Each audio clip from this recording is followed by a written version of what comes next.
রব্বুল আলামিন কোরআনে যা বলেন সবই তো আমাদের জন্য, আলাদা করে ডাকা লাগে না। ইয়া আইয়ুহাল্লাযীনা আমানু, হে ওই সকল লোকেরা যারা ঈমান এনেছে।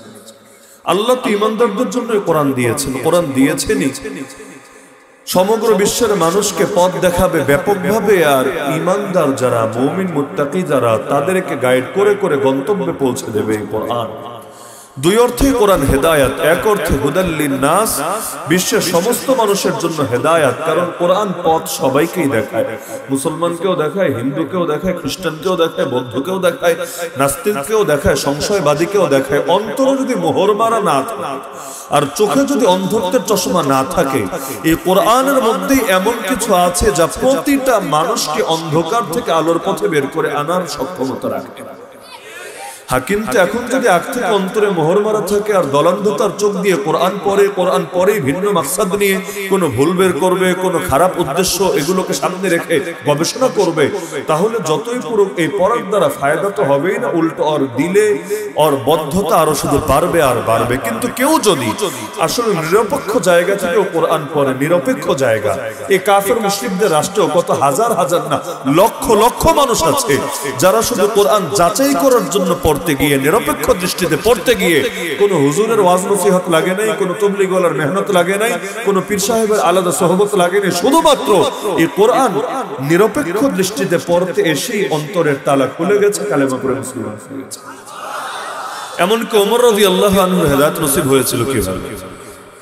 বের হয়েছিলেন নবীর কল্লা কাটবেন বলে। পরবর্তী ঘটনা সবাই জানেন, নিজের বোনের বাসায় যখন গেলেন তাদেরকেও মারলেন। মারার পরে যখন বললেন কি করছিলা, বের করে দাও না, অবশেষে যখন শর্ত সাপেক্ষে তাকে দিল পবিত্র হয়ে আসার পরে, তিনি যখন পড়তে শুরু করলেন আর কিচ্ছু লাগলো না, কয়েকটা আয়াত পড়ার পরে নিজেই বলে উঠলেন, জলদি চলো নবীজির কাছে, কালেমা পড়ে মুসলমান হতে হবে। তাহলে কোরআনের মধ্যে এমন কিছু আছে যা আসলেই অন্ধত্বের চশমা খুলে দিতে পারে। হ্যাঁ, ওই সত্যটা আছে যে অন্তরে নিজেই যদি মোহর ফেলে রাখে, চোখে অন্ধত্বের চশমা পড়ে থাকে, তাহলে আর হয় না। গায়রিল মাগদুবি আলাইহিম ওয়ালাদ-দাল্লিন এর একটা তাফসীর এটা। আদ-দাল্লিন মানে হলো যারা জানে না, না জানার কারণে মানেও না, মানতে পারেও না। আর আল মাগযুব আলাইহিম গজবগ্রস্ত কারা? গজবগ্রস্ত মানে হলো যারা জানে তবে জানার পরও কোনো স্বার্থের কারণে মানে না। যেমন আল্লাহ নবী যে হক নবী, ইহুদিরা জানত, সামনাসামনি দেখার পরও চিনে ফেলেছিল। কেমন চেনা? চিনেছে কোরআন বলছে, আল্লাযীনা আতাইনাহুমুল কিতাব ইয়ারিফুনাহু কামা ইয়ারিফুনা আবনাআহুম। আমি আল্লাহ অতীতে যাদেরকে কিতাব দিয়েছি, তাওরাতি হোক, জাবুরি হোক, ইনজিলি হোক, তার রাসূলকে ঠিক সেভাবে চিনেছে যেভাবে নিজের পুত্র সন্তানকে চিনে। তাহলে নবীকে এভাবে চেনার পর মানে নাই কেন? এমনকি ইহুদিরা তো অপেক্ষায় ছিল, দীর্ঘকাল পর্যন্ত অপেক্ষায় ছিল যে আখেরি পয়গম্বর আসবে। এমনকি যুদ্ধ হলে পর্যন্ত ইস্তাফতিহুনা আলাল্লাযীনা কাফারু। তাহলে নবীকে যখন সামনে পেল, দরকার ছিল সবার আগে গিয়ে কালেমা পড়ে মুসলমান হবে। কিন্তু চেনার পর, জানার পর, বোঝার পর এক একজন কালেমা পড়ে নেই এক এক কারণে। যেমন আবু তালেবও জানতো নবী হক, কালেমা পড়ে নেই কেন? পাছে লোকে কি না বলে। যদি কালেমা পড়ে মুসলমান হয়, লোকে কি বলবে?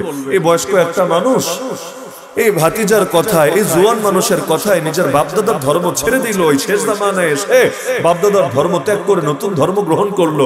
লোকে তার বদনাম করবে, তার সমালোচনা করবে।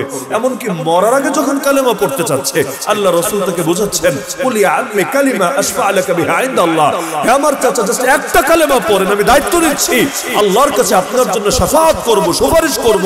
নবী যদি কোনো উম্মতির জন্য দায়িত্ব নেয়, তার কাছে, তার জন্য আল্লাহর কাছে সুপারিশ করবে, আর কি না। জান্নাতের মালিক তো আল্লাহ, নবী তো বলবেন না যে আমি জান্নাত দিয়ে দেব।